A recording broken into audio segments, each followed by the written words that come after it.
30 ans aujourd'hui s'ouvraient les Jeux olympiques de Montréal, dans un stade inachevé et après de nombreuses péripéties qui ont même failli compromettre leur tenue. On peut le comprendre, c'est donc bien sobrement qu'on a commémoré ce soir à Montréal cet événement dont les souvenirs sont plutôt doux amers. Diane Sauvé y était. Ils étaient 1 milliard à regarder Montréal et ses 6 000 athlètes dans un stade inachevé. Ils ont vu Nadia et sa perfection. 30 ans plus tard, le président du CIO, lui-même athlète aux compétitions de voile en 1976, se souvient. Montréal a su rassurer la planète, dit-il, après les événements tragiques de Munich en 1972. En fait, la valeur énorme des Jeux de Montréal, c'est qu'elle a redonné espoir au mouvement olympique. Mais ce sont les athlètes canadiens qui gardent les souvenirs les plus vifs de Montréal 1976. C'était quand on est rentré dans le stade, là, ce qu'on a vécu des années après quand on va dans les discothèques avec les gros systèmes de son puis que le bruit vient te heurter. Bien, c'est c'était les cris de la foule. Les frissons, les larmes même, c'est là qu'on l'a réalisé. C'est là qu'on l'a réalisé. Ça a été les meilleurs souvenirs de ma vie. De beaux souvenirs qui ont coûté cher. Une dette de 2,8 milliards à peine payée. Un stade olympique qui se cherche une vocation. Un vélodrome transformé en biodôme. Le premier pays hôte à ne pas avoir récolté l'or. Les Jeux valaient-ils vraiment la chandelle? On n'avait pas d'espace pour faire du sport à Montréal. Ça n'existait pas. Alors, olympique ou pas olympique, ça n'en prenait. Grand héritage, oui, mais pas assez pour que le maire pense à d'autres Olympiques à Montréal. On va avoir les Out Games dans quelques semaines à Montréal. C'est important. On va avoir la FIFA et par la suite, on évaluera la situation. Il faut bien comprendre qu'obtenir les Jeux olympiques n'est pas facile et que les obtenir après que Vancouver va les organiser en 2010, il vous faudra un tout petit peu de patience. Les Jeux de Montréal resteront donc un souvenir, et ça, dans la sobriété. Même la vasque olympique est restée éteinte, faute de budget. Diane Sauvé, Radio-Canada, Montréal. Les inondations de 1996 au Saguenay, des cicatrices matérielles, mais aussi morales. Bien comme là, on n'a pas ça quasiment coupé le cordon ombilical à 50 ans. C'est ça, là. C'est ça qui a été dû. Les 3 athlètes se remémorent la magie des Jeux de Montréal en 1976. J'étais junior à ce moment-là, puis on m'a invité comme ça. Pour moi, c'était comme un cadeau, mais c'était Mission Québec 76 pour essayer d'augmenter la participation québécoise.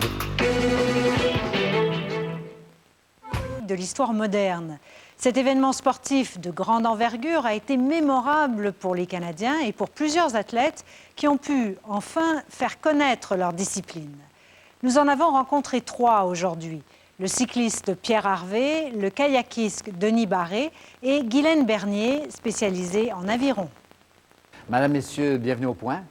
Bonsoir. Bonsoir. On va peut-être commencer par la seule femme du groupe, Guylaine Bernier. Vous avez un souvenir vif encore de cette inauguration des Jeux olympiques de 1976? Oui, j'en ai plusieurs et le plus vif est définitivement l'entrée dans le stade. Ah oui? Ah, ça, c'était un moment choc.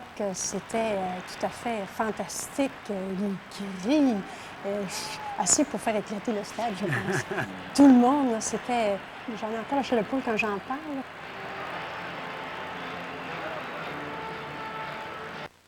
Parce que toute votre vie, parce que je parle aux 3 athlètes-là, c'est essentiellement une vie de solitaire quand on est un athlète, quand on se prépare pour les Olympiques. Alors tout à coup, vous arrivez dans une foule. C'est un peu ça? Effectivement, là, pour avoir vécu ceux de 72, où effectivement on n'est pas chez nous, puis on rentre dans un stade, disons que c'est effervescent, mais c'est pas la même chose qu'on a vécu à Montréal. À Montréal, je me rappelle, l'équipe canadienne était assez... En tout cas, tout le monde les faisait plaisanter avant d'entrer dans le stade. Et lorsqu'on est arrivé pour rentrer dans le stade, et les cris de tout le monde est devenu un silence de mort dans l'équipe. Puis là, on a de la chair de poule, effectivement. Là, on était chez nous, puis on était acclamés comme si on était des champions, finalement. Pierre Harvey, vous étiez encore un enfant. Vous aviez quoi, 18 ans? J'avais 18 ans. Puis j'étais pas au stade parce que j'étais l'athlète de relève pour l'épreuve du lendemain du 100 km contre la montre. Mais je me souviens d'autres Jeux olympiques où je suis entré dans le stade. Du combien de kilomètres contre la montre? 100 km. 100 km. Ah, c'était le vélo, ça? Oui, le vélo sur route, oui, par équipe. Mais c'est sûr que l'entrée dans le stade comme ça, là, tous les athlètes, surtout que souvent on s'entraîne chez nous, on s'entraîne dans un petit coin, l'équipe canadienne, on est 5 athlètes, on voyage en Europe, puis on s'entraîne dans un petit endroit perdu.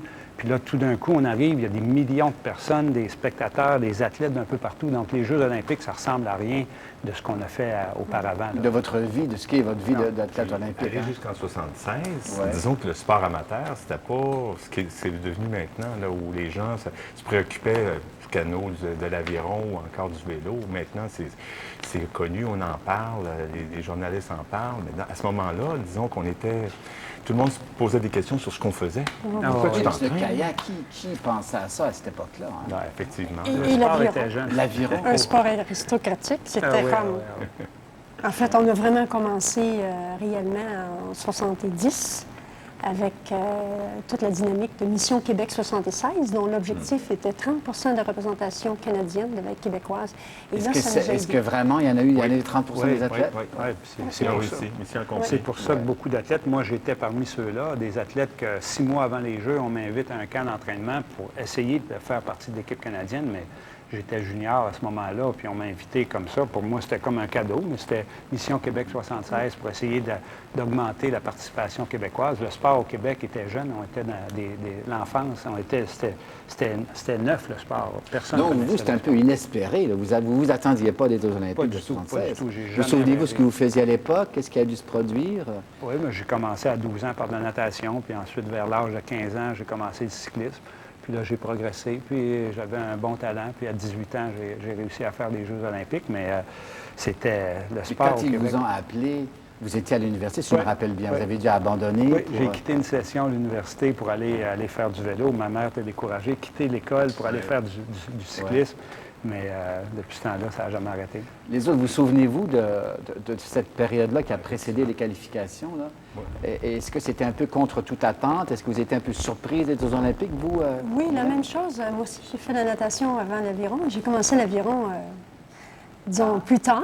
J'ai fait les Jeux, j'avais 28 ans déjà. Donc, oui, l'aviron, c'était pas exceptionnel d'être un petit peu plus âgé parce que ça prend une très bonne base. Donc, les gens viennent de d'autres sports, ski de fond, natation, etc.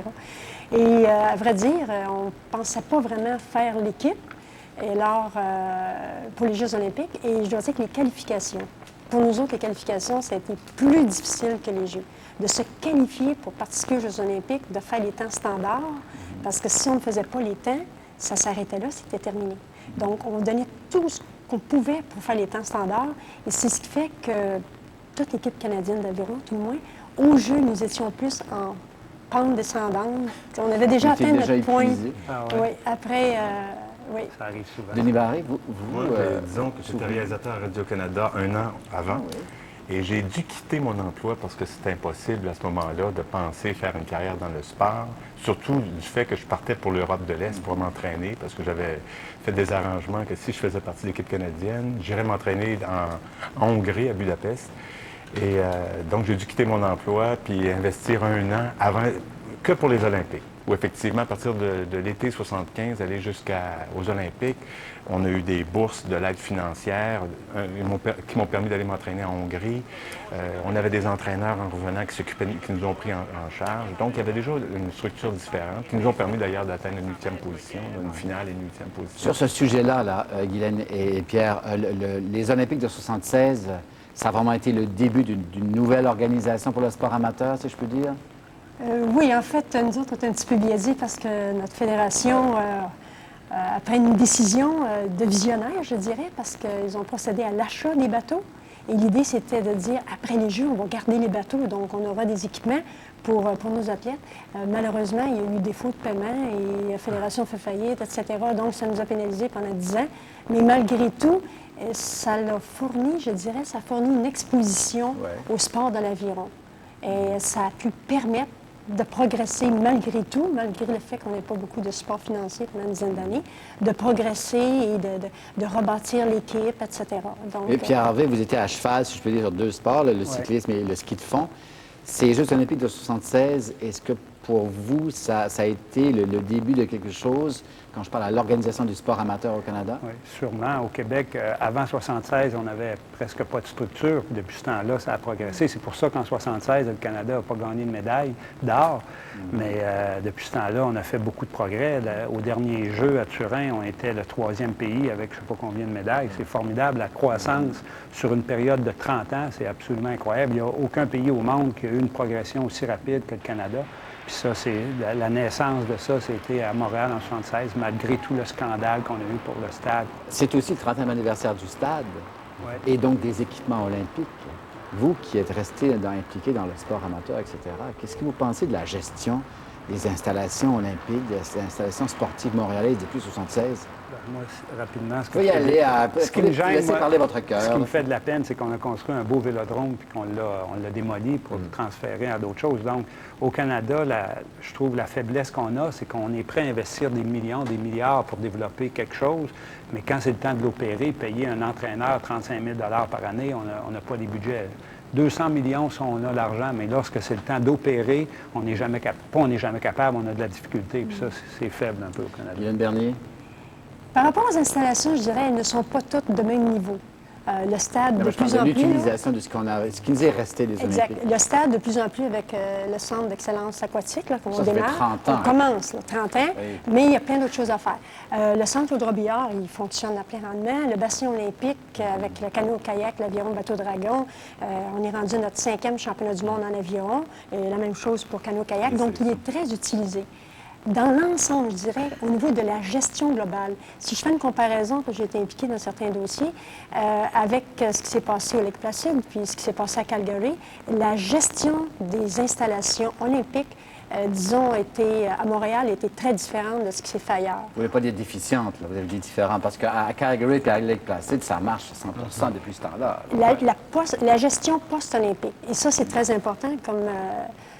Pierre en a parlé, de gérer ça dans une dynamique de participation sportive, de mettre ensemble les fédérations sportives, d'aller chercher des événements, de permettre à la population d'utiliser les installations, parce que c'est aussi la population qui est payée pour ça. Pierre Harvey, faites-vous encore du oui, je fais encore du vélo. Compétition internationale, non? Ben, les courses des maîtres. Des mononcles. Moi, je dis les has-been, les mononcles. Guylaine Vernier, vous en faites encore? Les has-been, les matantes. Oui, les maîtres. Vous êtes... Oui, j'en fais encore du côté de l'aviron des maîtres, effectivement. Et c'est un nouveau début pour nous. Du kayak, oui. Comment ça? Parce qu'ayant vendu notre hôtel il y a à peine 3 mois, maintenant, on est libre et on peut commencer à s'entraîner. Mais vous avez des enfants qui font du... Oui, bien, Mélanie qui vient de faire l'équipe nationale là, pour... Toujours en kayak? En kayak. Puis... Question de père-fille, finalement. Mère aussi, puis sa mère est médaillée.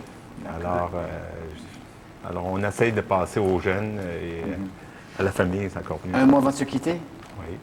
C'était quoi? Encore le plus beau souvenir de votre vie? Diriez-vous ça ou parmi les bons? J'ai rencontré mon épouse là. Je suis marié, j'ai 2 enfants. Guylaine? L'expérience olympique, moi, je dirais, c'est une expérience de vie. On l'a pour toujours. Oui, ça a été la plus belle expérience pour moi. J'étais comme un bébé dans un magasin de bonbons qui regardait tous les athlètes d'un peu partout. J'étais impressionné. C'est ça qui a fait que j'ai continué pendant 15 ans par après. Merci beaucoup. Bonsoir.